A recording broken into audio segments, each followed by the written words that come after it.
오늘 말씀의 제목은 성전을 깨끗하게 하시다. 성전을 깨끗하게 하시다. 저는 주일 오전 설교를 강해 설교로 하고 있습니다. 성경의 한 권을 지금 이제 요한복음이죠. 선택을 해서 이제 그 말씀을 쭉 강해하는 것입니다. 장단점이 있습니다만 최고의 장단점은 성경 말씀을 전체 문맥 속에서 우리가 묵상할 수 있다는 점입니다.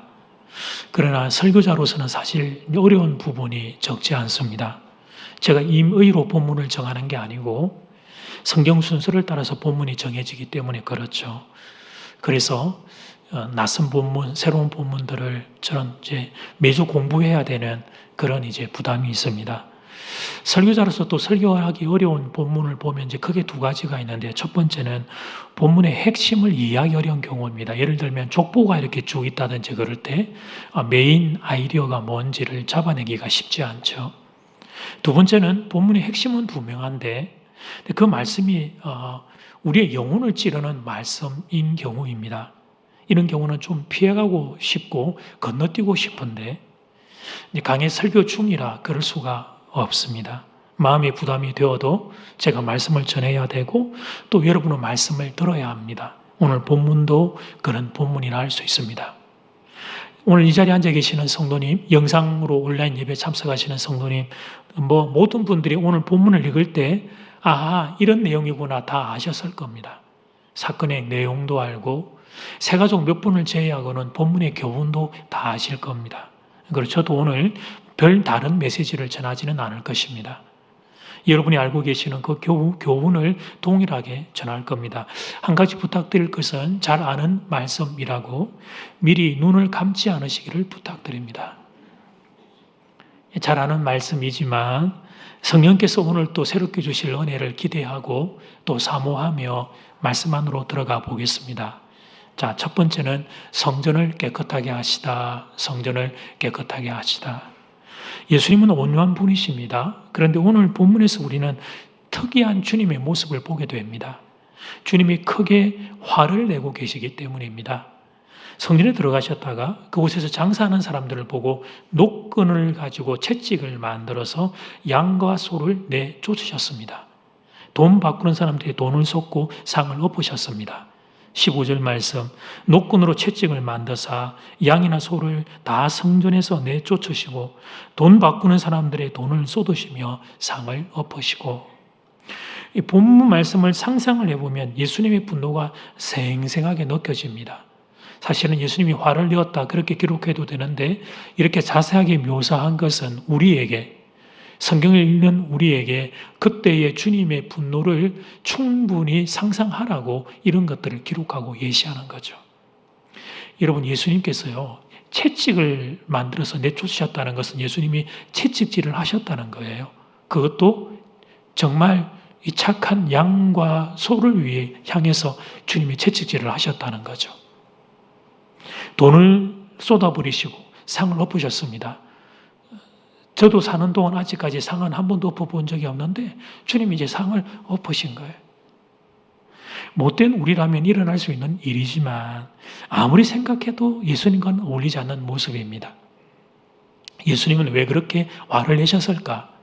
16절에 그 답이 기록되어 있기는 합니다. 비둘기 파는 사람들에게 이르시되 이것을 여기서 가져가라. 내 아버지의 집으로 장사하는 집을 만들지 말라 하시니. 근데 사랑하는 여러분, 성전에서 장사했던 그 일이 그렇게 분노할 일이었을까? 당시 시대의 문화에 대한 공부가 우리에게 좀 필요하겠죠? 성전에서 지금 주님이 장사라고 규명했던 이 행위는 사실은 출발은 유대인들의 편의를 돕기 위한 일이었습니다. 명절이면 유대인들은 제사를 드리기 위해 예루살렘으로 왔습니다. 우리는 고향으로 가지만 유대인들은 예루살렘으로 올라갔습니다. 이스라엘 땅을 편의상 북단에서 남 브엘세바 그렇게 부릅니다. 지도 볼까요? 저 북쪽 끝을 단이라고 부르고 남쪽 끝을 브엘세바 그렇게 부릅니다. 실질적인 국경선은 오르락내리락 했지만 심정적으로 그렇게 부릅니다. 그러니까 우리가 한라에서 백두까지 하는 것과 동일한 표현입니다. 단에서부터 브엘세바까지. 저 먼 곳에서 예루살렘이 아래쪽에 있기 때문에 브엘세바에서는 상대적으로 가깝지만 저 북쪽 단에서 내려오면 상당히 멀어서 며칠씩 걸려서 걸어와야 되는 사람이 제물로 드려야 될 양과 소를 끌고 온다는 것은 여간 힘든 일이 아니었습니다. 게다가 제물로 드리기 위해서는 흠 없는 제물이어야 했으니까 여러분 스크린을 해서 이게 흠이 있어 안 된다 그런 규정이 내리기 전에 드리는 분들이 그때 그들의 믿음에 흠이 있다고 생각하면 그걸 드리지 못했으니까. 집에서 데리고 나올 때는 흠이 없었는데 여행 중에 병이 들거나 다치기로 하면 보통 난처한 일이 아니었습니다. 주님께 드려야 되는 제물에 흠이 있어서 드릴 게 없었으니까. 그래서 그들이 선택했던 방법, 가장 안전한 방법은 예루살렘에 와서 흠없고 깨끗한 제물을 사서 그것을 제물로 드리는 것이었어요. 그럼 돈 바꾸는 사람들은 성전에 왜 있었느냐? 20세 이상의 유대인들은 모두 성전에서 성전세 세금을 내야 했습니다. 당시 반세겔의 성전세를 내야 했습니다. 그런데 당시에 일반적으로 통용되던 화폐는 로마 화폐였죠. 근데 로마 동전에는 사진을 보여드리겠습니다만 한쪽 면에 로마 황제의 형상이 새겨져 있었습니다. 여러분 이것을 로마 황제가 새겨져 있는 이 동전을 성전세로 하나님 앞에 드릴 수는 없었습니다. 그래서 유대인들이 규정되어 있는 동전, 성전에 드릴 수 있는 동전으로 바꾸어서 드린 거예요. 그래서 동전을 교환하는 사람들이 성전에 있었던 겁니다. 그러니까 백성들의 편의를 봐주기 위해 양과 소도 팔고 동전도 환전해 주었습니다. 이 일이 주님이 그렇게 분노하셔서 상을 엎으실 만큼 심각한 일이었는가? 짐작해 볼 수 있는 것은 당시의 지도자들이 어떤 사람들에게 권리금을 받고 성전에서 장사를 할 수 있도록 허락을 해준 겁니다. 그리고 그렇게 권리금을 내고 성전에서 장사를 하게 된 사람은 이익을 남기기 위해 다른 곳보다 비싸게 팔았던 것이고 백성들은 성전에서 바가지를 쓰면서도 어쩔 수 없이 거기에서 재물을 사야만 했습니다. 속으로는 이 도둑놈들. 그렇게 지도자들과 상인들을 욕하면서 어쩔 수 없이 관행을 따라야만 했습니다. 어느 순간 더 이상 백성의 편의를 도모하는 행위가 아니라 백성을 착취하는 행위로 전락해버렸습니다. 인간이란 이런 존재입니다. 좋은 제도를 자기의 욕심을 관철시키는 나쁜 제도로 바꿔버리는 사람들. 그래서 주님이 이토록 화를 내셨던 겁니다. 성전에서 양과 소를 팔고 동전을 환전하는 그 자체가 잘못이 아니라 그 행위에 인간의 욕심이 가득 차 있는 것, 그게 문제였습니다. 언제나 사람이 문제입니다. 우리는 제도를 탓하지만 물론 문제가 있는 제도가 있기는 합니다. 그러나 더 큰 문제는 그 제도를 운영하는 사람이 문제입니다. 사람은 죄인이기 때문이죠. 욕심으로 가득 차 있는 우리는 악한 죄인들이기 때문입니다. 여기까지는 여러분도 다 아시는 본문의 교훈입니다. 그런데 사랑하는 여러분, 본문을 이렇게 이제 공부를 해서 우리가 이해를 해도 저는 사실 주님의 분노가 지나쳐 보입니다. 인간의 욕심이 어제 오늘의 일입니까? 우리가 욕심 덩어리라는 걸 주님이 모르는 것 아니실 텐데 그런데 주님이 화를 내셔도 너무 많이 내셔요. 그날 주님은 왜 그러셨던 걸까요? 여러분 어떻게 죄 없는 그 짐승들에게 소와 양에게 주님이 여러분 채찍을 들고 채찍질해서 내쫓으실 수 있단 말이에요. 왜 그러신 걸까요? 이 질문을 가지고 본문을 한 주간 깊이 묵상하면서 제가 이번에 새롭게 깨달은 점이 있습니다. 그것은 인간의 욕심이라고 하는 문제가 다른 곳이 아니라 성전에서 터져 나오고 있었다는 사실입니다. 다른 곳이었다면 주님이 이렇게까지 화를 내지 않으셨을 가능성이 있습니다. 그런데 성전은 주님도 양보할 수 없었습니다. 다른 곳은 몰라도 성전은 그러면 안 되는 곳이었기 때문입니다. 성전은 신앙의 중심입니다. 물론 우리들의 신앙생활이 교회에서만 일어나는 것은 아니지만 그래도 신앙생활의 중심은 교회입니다. 교회가 중요합니다. 교회의 영적 건강이 꼭 성도의 영적 건강입니다. 교회가 시끄럽고 소란스러운데 그런데 평안한 신앙생활을 할 수 있는 성도는 아무도 없습니다. 교회가 영적으로 건강해야 그래야 성도도 영적으로 행복을 누릴 수 있습니다. 우리 교회가 건강한 교회, 여러분이 행복한 성도가 되기를 그러므로 주의 이름으로 축복합니다. 아멘. 저는 목회자입니다. 화가 날 때도 참아야 한다고 존경하는 선배 목사님에게 배웠습니다. 그런데 화가 납니다. 화가 나는 것까지는 괜찮은데 화를 낼 때도 있습니다. 혹시 제가 목회하면서 제가 화를 낸 것 때문에 상처를 받은 분들이 있으면 여러분들 용서를 구합니다. 예수님도 영적 지도자이셨죠. 예수님이 화를 내면 영적 지도자로서의 이미지와 권위가 다 사라지게 됩니다. 그리고 종교 지도자들과의 갈등 상황이 심각해집니다. 화를 내서 예수님께 유익할 것 하나도 없습니다. 여러분, 오늘 이 사건 이후에 주님이 얻은 유익이 뭐가 있어요? 화를 내면 예수님께 손해입니다. 예수님을 미워하는 사람들이 더 많이 늘어나게 될 거예요. 그럼에도 예수님께서 화를 내신 것은 그곳이 성전이었기 때문입니다. 예수님은 성전을 오늘 본문에서 내 아버지의 집이라고 규정하십니다. 내 아버지의 집이란 아버지 하나님이 임재하시는 곳이라는 의미입니다. 그런데 아버지 하나님이 살아계시는 곳에서 마치 하나님이 안 계시는 것처럼 행동하는 것은 도저히 참고 넘어갈 수 없었던 것입니다. 16절 말씀을 같이 읽어볼까요? 시작. 비둘기 파는 사람들에게 이르시되 내 아버지 집으로 장사하는 집을 만들지 말라 하시니 아멘. 주님이 친히 말씀하셨죠. 성전을 내 아버지의 집이라고 주님이 친히 말씀하셨습니다.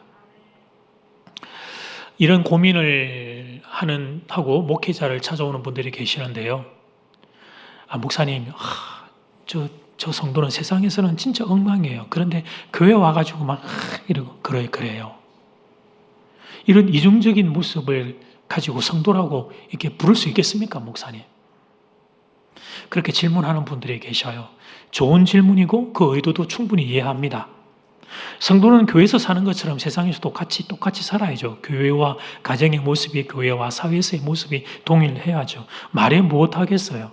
너무나도 분명하고 더 이상 설명할 필요가 없는 우리가 알고 있는 진리입니다. 사랑하는 교우 여러분, 그런데 말이에요. 최소한 교회에서만이라도 성도답게 살아야 한단 말이에요.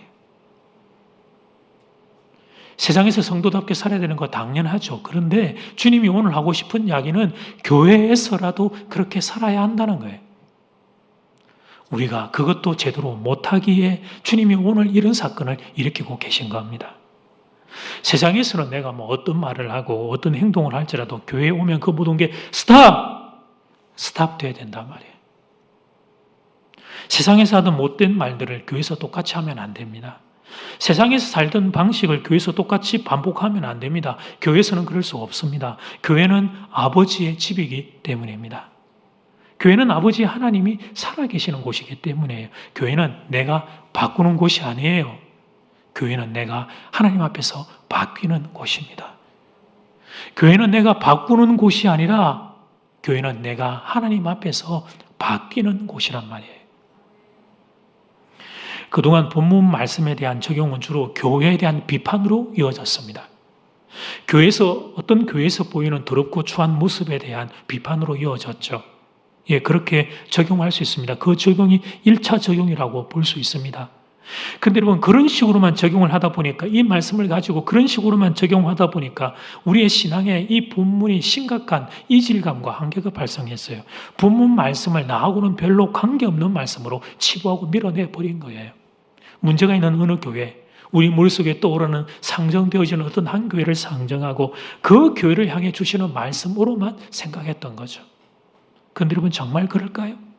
본문 말씀을 제3자인 어느 한 교회에만 적용하면 되는 걸까요? 아닙니다. 말씀의 적용은 언제나 1차적으로 자신에게 하는 거예요. 자신에게. 오늘 말씀 앞에서 성령께서 이 말씀을 가지고 내게 뭐라고 말씀하시는지 이 질문을 할 줄 알아야 한다는 거죠. 그러면 오늘 본문이 우리들 각자에게 던지는 도전이 뭡니까? 그것은 주님이 오늘 이런 도전을 우리에게 하시는 거예요. 안종대 목사, 너는 교회가 얼마나 중요한 곳인지 알고 있냐? 이 질문을 하시는 거예요. 우리 주님과는 너무나 어울리지 않는 분노하는 모습을 성전에서 보여주심으로 주님이 그 분노하는 특별한 모습을 통해 우리에게 하는 도전은 너는 교회가 얼마나 중요한 곳인지 알고 있니? 이 질문을 하시는 겁니다. 자, 이제 두 번째로 넘어가서 성전을 깨끗하게 하는 방법이에요. 성전이 얼마나 중요한 곳인지를 첫 번째 단락에서 배웠습니다. 주님의 의도가, 포인트가 성전이 중요한 걸 지금 부각시키시는구나 하는 걸 우리가 배웠죠. 두 번째는 그 중요한 성전을 그러면 어떻게 깨끗하게 할 것이냐, 방법, how. 성전은 일단 교회로 환원 가능합니다. 구약의 성전과 신약 교회의 연속성, 불연속성은 여러분 고민이 좀 있습니다만 그건 좀 건너뛰고 일단 오늘 같은 개념으로 가정하고 설교를 하자면 구약의 성전, 그 다음에 신약의 교회, 그리고 한 단계 전진하면 성도된 우리 자신이 성전입니다. 고린도전서 3장 16절 말씀은 같이 읽어볼까요? 시작. 너희가 하나님의 성전인 것고 알지 못하느냐? 아멘. 우리가 하나님의 성전이고 하나님의 성령 왜 안에 계시죠? 그럼 이 교회를 깨끗하게 하는 방법은 뭐냐? 일단 물리적으로 생각하면 깨끗하게 청소하는 겁니다. 클린하게 청소하는 거죠. 더러운 쓰레기들이 없도록 청소하는 거예요. 내 영혼의 성전에 비유하자면 내 영혼에 있는 더러운 쓰레기들이 없도록 여러분 빗자루 가지고 쓰레바지에 다 담고 여러분 그 다음에 그걸 여러분 쓰레기 봉지에 담아서 그거 재활용 봉지에 똘똘똘똘 말아가지고 멀리 탁 갖다 버리는 거죠. 미움, 시기, 다툼, 질투, 섭섭함 이런 부정적인 감정들을 깨끗이 청소하는 거예요. 이게 교회를 깨끗하게 하는 일차원적인 방법입니다. 우리의 마음의 성전도 그렇지만 여러분 우리가 모여있는 이 교회에도 그렇죠. 그죠? 청소를 한다는 것은 눈에 보이는 것도 청소하지만 여기서 흘러가고 있는 이런 부정적인 기제와 감정들을 깨끗이 청소하는 거예요. 그런데 교회를 깨끗하게 하는 2차적인 방법이자 더 본질적인 방법이 있습니다. 그것은 자기 중심성을 교회에서는 내려놓는 겁니다. 다른 곳에서는 몰라도 교회에서는 자기 중심성을 내려놓는 겁니다. 여러분, 미움, 시기, 다툼, 질투, 섭섭함 이런 감정들이 왜 생기죠? 내가 살아있을 때 생깁니다. 내가 펄떡펄떡 살아있으니까 이런 감정들이 우리에게서 그렇게 계속해서 잔존되고 남아있는 거죠. 그래서 교회에 딱 들어올 때는 어떤 생각을 할 줄 알아야 되냐면 내가 이 정도는 되는데 내가 사회에서 이 정도는 되는데 이런 생각들을 내려놓을 수 있어야 합니다. 다시 말씀드리지만 교회는 하나님 아버지의 집입니다. 하나님 앞에서 목에 힘을 줄 수 있는 사람은 아무도 없습니다. 만약에 그런 분이 있다면 그분은 아직 덜 배운 거죠. 제대로 배우지 못한 거예요. 교회가 무엇이며 교회가 어떤 곳인지를 아직 배우지 못했기 때문에 철없고 어린 마음으로 그렇게 실수를 하게 되는 겁니다. 비유를 한번 들어보겠습니다. 한 회사의 사업부의 부장과 직원들이 회의 중에 있습니다. 이때 회의의 진행은 부장님이 맡아 하게 되죠. 근데 갑자기 예고 없이 사장님이 그 회의에 참석하셨습니다. 이런 상황에서 만약에 부장님이 여전히 회의의 주도권을 쥐려고 한다면 어떻게 될까? 직원들 앞에서 막 큰 소리를 치고 화를 내고 사장님이 옆에 계시는데 막 자기 감정대로 하면 어떻게 될까? 사장님이 옆에 지금 동석 중인데 말입니다. 어떻게 될까요? 그 다음날 그 부장님의 책상이 없어질 겁니다. 그 다음날이면 감사하죠. 바로 없어질 가능성도 농후합니다. 교회는 하나님 아버지의 집입니다.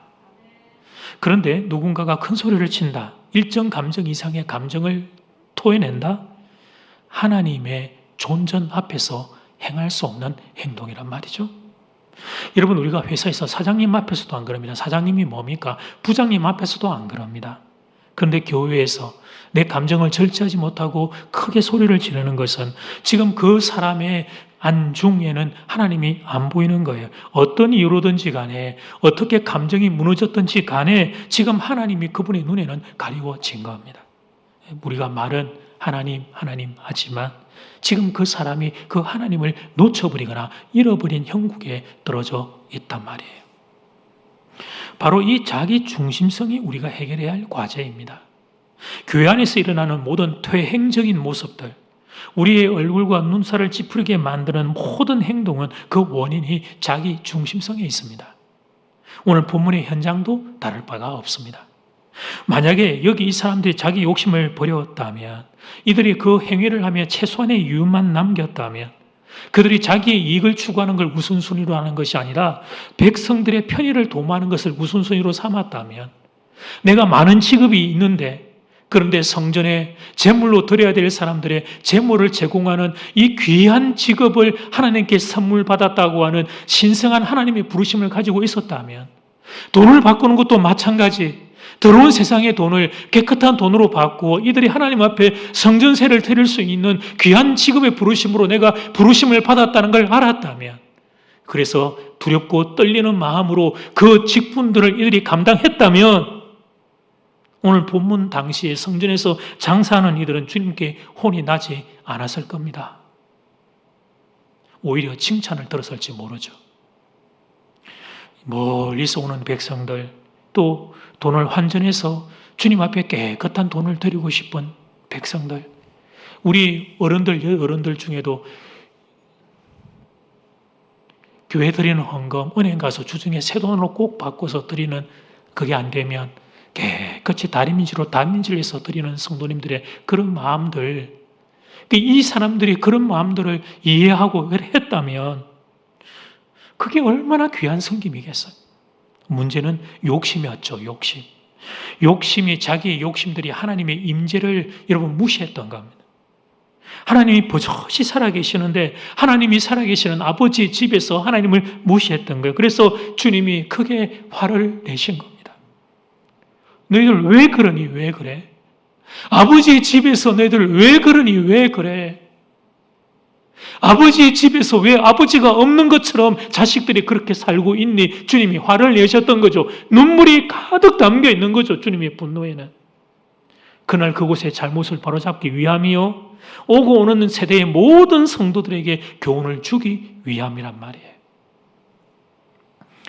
사랑하는 여러분, 교회가 하나님 아버지의 집이라는 인식이 없으면 본문의 유대인처럼 될 수밖에 없어요.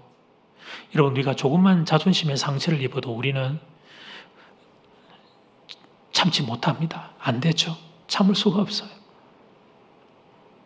참 충성스럽게 섬기다가도 여러분, 우리가 어떤 상처 한번 받고 험담 한마디를 들으면 그냥 우리의 신앙이 와르르 무너져 내립니다. 그 심지어는 하던 봉사도 그만두기도 하고 드리던 헌금들도 줄여버리기도 하기도 하고. 그러니까 신앙생활 하면 여러분, 아차 잘못하면 하나님이 기준이 아니라 내 감정이 기준이 되어버릴 수 있는 거죠. 하나님을 예배해야 되는데 하나님을 예배하는 것이 아니라 나의 열심, 나의 열정, 내 자신을 예배하는 이 함정에 빠질 수가 있다는 거예요. 노진준 목사님의 책에서 본 글입니다. 15세기 유명한 설교자 중에 제롤라모 사보 나룰라라는 분이 계십니다. 당시는 종교개혁이 있기 전에 중세 시대이기 때문에 시대 배경을 좀 여러분 양해해 주세요. 이해하기 쉽지 않죠. 그죠? 우리가 그 시대는 경험을 못했기 때문에. 근데 어쨌든 그가 한 번은 이탈리아 피렌체 성당에서 설교를 하게 되었습니다.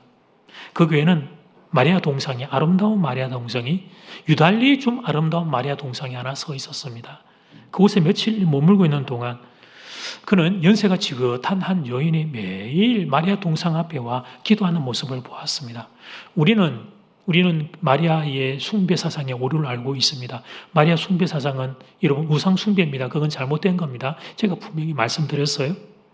근데 그 중세시대에 종교개혁이 있기 전에 일정 기간은 그걸 몰랐던 시절이 있었죠. 그래서 사보 난로라는 그 모습을 좋게 여겨가지고 그 성당을 오랫동안 섬긴 신부님에게 이 이야기를 꺼냈어요. 신부님, 제가 이곳에 와서 경건한 분을 한 분 만났습니다. 제가 가만 보니까 매일 마리아 동상 앞에 나와 참 열심히 기도하는 여인이 한 분 계시던데 참 그분은 누구신지 궁금합니다. 그랬더니 신부님이 이렇게 대답을 하셨어요. 속지 마세요. 속지 마세요. 보이는 것에 겉모습에 속지 마세요. 아주 오래전 일이었습니다. 한 조각가가 저 눈에 보이는 마리아 동상을 조각하는데 예쁜 여자 모델이 필요했습니다. 그 찾아 수소문해서 한 아름다운 여인을 잡아 모델로 삼았습니다. 그런데 지금 그 할머니가 그때 그 모델입니다. 할머니는 옛날에 자기의 예뻤던 모습을 예배하고 있는 거랍니다. 사랑하는 여러분, 사람은 이런 존재입니다. 그 할머니만 그런 게 아니라 우리가 다 이런 존재죠. 하나님을 예배하는 교회에서조차 하나님을 경배하는 예배 시간에조차 자기를 자랑하고 싶은 마음을 떨어뜨려내지 못하는 여러분 천상 우리는 죄인들이란 말이죠. 여러분 우리는 자아를 가지고 있잖아요. 자아가 하나님이 주신 선물이에요. 하나님이 주신 선물이기 때문에 여러분 죄송하지만 이 땅을 사는 동안 우리는 자기 중심성을 버릴 수 없습니다. 생명이 붙어있는 한 자아는 여러분 우리가 버릴 수는 없어요. 자아는 하나님이 우리에게 주신 선물이기 때문에 딱 우리에게 붙어 있어요. 떨어지지 않아요. 제가 지금 자기 중심성을 잘라내고 자아를 다 여러분 낼 수 있다 그리 말하는 거 아니에요. 그거 그렇게 할 수 없어요. 살아있는 한 자아는 떠나지 않아요. 그런데 이게 우리들 신앙생활의 한계가 될 수 있다는 걸 깨달아야 한단 말이에요. 그래서 최소한 다른 것은 몰라도 우리가 삶의 다른 자리들, 예를 들면 가정에서도 남편과 아내의 자리에서 내가 나를 죽이고 배우자를 서로 높여주면 참 좋은데 하여튼 가정이든 사회에서 다른 곳은 몰라도 최소한 교회, 특히 교회에서 예배 시간만은 나를 죽이고 예수님을 높이는 작업을 해야 합니다. 그들이 오늘 본문을 내 삶에 적용할 줄 아는 지혜를 가진 존재라는 거예요. 내 마음에 들지 않는 찬송이라서 아예 찬송 나는 안 부를래. 마스크도 안 쓰니 부르는지 안 부르는지도 모를 끼고 그렇게 쉽게 결정할 일이 아니고 아예 다른 교회를 가보니까 이렇게 해서 좋은데 그러면서 비교하는 마음 때문에 쉽게 마음 문을 닫을 일도 아니고 내 취향과 다른 찬송이라도 내 스타일과 다른 설교가 들려와도 좀 들어보려고 하고 동참하려고 하는 의지적인 노력이 필요해요. 예배를 드리러 왔으면 예배 시간에 하나님 저 오늘 예배 가운데 하나님 은혜 받고 싶어요. 그렇게 사모하고 기대하는 마음을 가지는 게 우리에게 꼭 필요하다는 거죠. 내 자아가 다른 이야기를 해도 내 자아가 다른 감정들을 부추겨도 내가 이 예배 시간만은 그 녀석들을 다 내리누르고 내가 하나님 앞에 서리라 이런 마음들. 여러분 자막을 한번 보시면 하나님을 예배하며 내가 최고의 우상이 될 수 있음을 인정한다면 말입니다. 노진준 목사님이 책에서 본 글인데 읽다가 제가 가슴을 강타 당했어요. 제가 최고의 우상이구나 하는 걸 알게 되었기 때문에 하나님을 예배하며 내가 최고의 우상이 될 수 있음을 인정한다면 말입니다. 사랑하는 여러분, 우리는 인간이고 자아가 있기 때문에 자기 중심성을 버릴 수는 없지만 자기 중심성의 부정적인 기제들이 우리의 삶에 너무 많이 나타나기 때문에 참 그걸 극복할 수 있으면 좋은데 그게 잘 안 되거든요. 근데 그걸 극복할 수 있는 유일한 장소가 교회입니다. 교회는 나의 자아 때문에 내 자기 중심성 때문에 다른 사람을 그렇게 아프게 했던 이 녀석을 좀 쉬게 하고 좀 숨죽일 수 있도록 하는 유일한 장소가 이 교회가 돼요. 교회를 와서 보니까 예수님이 계시는 거예요. 영광의 주님이 교회에 머리로 다 자리하고 계시는 거예요. 그래서 그걸 보는 사람들, 깨닫는 사람들은 자연스럽게 그분의 여러분 발치에 무릎을 꿇고 주님이 주인이십니다 고백하고 내 자아를 그분 앞에 이렇게 딱 내려놓는 일들이 가능해지죠. 그래서 여러분 교회에서 우리가 나의 자아가 죽게 될 때 우리가 얻게 되는 큰 유익이 두 가지가 생겨요. 첫 번째는 다른 사람들을 곧잘 아프게 했던 그 일들을 우리가 비로소 멈추게 된다는 거예요. 나의 자아가 우욱하고 치솟아 올라오는 순간 세상에 다른 데는 여러분은 그 감정을 내가 참고 절제할 필요 없죠. 터뜨려버리지만 교회에서는 주님을 생각하고 멈추게 됩니다. 실수할 일들을 줄이는 거죠. 왜곡되어 있는 자아이기 때문에 왜곡된 자아에서부터 터져나오는 나의 실수를 줄일 수 있는 일들이 교회의 주인 되신 주님 앞에 내 자아가 여러분 무릎 꿇을 때 일어나게 되고 우리가 얻게 되는 귀한 유익이에요. 두 번째는 여러분 주님의 품 안에서 쉼과 안식을 누릴 수 있습니다. 내가 살아서 주님보다 더 높게 되면 얼핏 생각하면 내 마음대로 할 수 있어서 좋을 것 같지만 그건 뒤집어서 이야기하면 내가 내 인생도 책임져야 되는 모든 부담감을 져야 하는 거예요. 여러분 부모님들은 자녀들 생각할 때마다 왜 힘들고 부대끼고 답답하고 염려가 됩니까? 사랑하니까 첫 번째. 나보다 더 사랑하니까. 나를 사랑하는 것보다 더 사랑하니까. 그리고 그 아이들을 내 힘으로 책임지려고 하니까 답답한 거죠. 근데 여러분, 내가 죽고 예수님이 주인이 되면, 그러면 여러분 어떤 신기한 일이 생기기 시작을 하냐면요, 내가 주님께 지는 것 같았어요, 내 자아가. 그런데 그렇게 주님을 높여드리면 주님이 내 인생 책임져 주실 것을 믿는 믿음이 우리에게 확 들어옵니다. 정신없이 분주하게 헤맬 수밖에 없었습니다, 세상에서. 그러던 내가 비로소 참된 쉼과 안식을 누리게 되는 거예요. 내 인생만 그런 게 아니라 나의 자녀들의 인생도 참 신기하게, 그래, 하나님이 알아서 책임져 주시겠지, 이런 믿음이 생기면서 숨이 한번 쉬어져요. 세상에서 잠 오지 않고 걱정되고 염려하던 내가 예배드리는 이 시간에 하나님이 주시는 쉼과 안식을 통해 내 영혼이 한번 호흡을 하고 쉼을 얻고 안식을 누리는 일이 교회 예배를 통하여 우리에게 주어진단 말이죠. 여러분, 놀이동산을 가면 범퍼카가 있습니다. 범퍼카 사진을 한번 보면 지금 사진 두 개가 다 아빠도 아이와 함께 있고 엄마도 잘 안 보이지만 아이하고 같이 타고 있는 사진이에요. 어린아이들은 보통 부모가 같이 그렇게 타서 그저 운전을 하죠. 사진은 됐는데, 그런데 한 녀석이, 꼬마가 지 혼자서 범퍼카를 타고 싶었어요. 부모 생각에는 아직 아닌데 이거 움직이도 못할 텐데 이놈이. 근데 얼마나 땡깡을 피우는지, 막 아빠 저로 가, 엄마 저로 가, 싫어, 막 안 태워주면 나는 막 같이 안 살 거야, 막 바닥에 들어 누워가지고 막 발 동동동동 구르고 막, 아우, 막 부모가 부끄러워가지고 시끄러워가지고 혼자 태웠습니다. 태웠더니 이놈이 앞으로 가지도 못하고 그냥 그 자리에서 뱅뱅뱅 돌면 여기 쿵 저기 쿵, 오히려 지나가는 사람들 귀찮게 불편하게 길을 막으면서 그렇게 쿵쿵쿵쿵 거리고 있는 거예요. 더 웃기는 건 그러면서 또 짜증은 또 얼마나 내는지.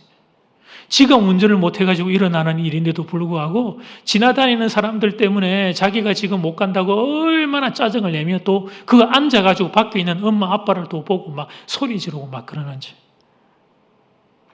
이 그림은 미숙한 자아가 주인이 될 때 그 인생이 얼마나 혼란스러운가를 보여주는 그림이죠.